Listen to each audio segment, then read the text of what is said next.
بقول له اسم حضرتك ايه؟ قال له سيد الحمش. قلت له ليه يا فندم؟ ايوه معاك سيد الحمش. عضو مجلس اداره النادي الاهلي. في اعتراض؟ لو في اعتراض قول لي. سيد عبد الحفيظ الذكر بالبطاقه وفي الحياه.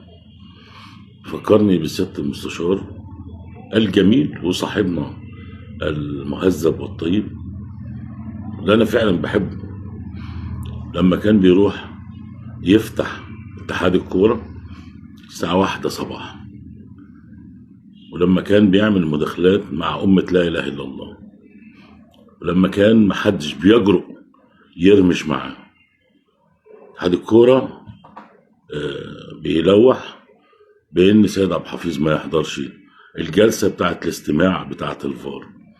يعني أوسكار، يعني أوسكار ده لا مؤاخذة الراجل المتدلك بحسب رواية محمود البنا، يحب التدليك والمساج. يعني مش عايزين يخلوا سيد عبد الحفيظ يحضر الجلسة. وبعدين مثل بيقول العيلة ما فيهاش صايع حقها ضايع. وهنا الصايع مش بالمفهوم بتاع الشارع، لا. صايع صايع أفعال وأسلوب وكلام، بقه صايع.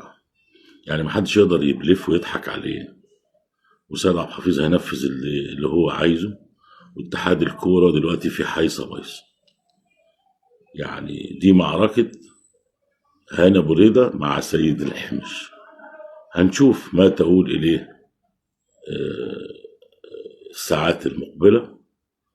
هل النادي الأهلي أول مرة يخشن عشان معاهم واحد خشن؟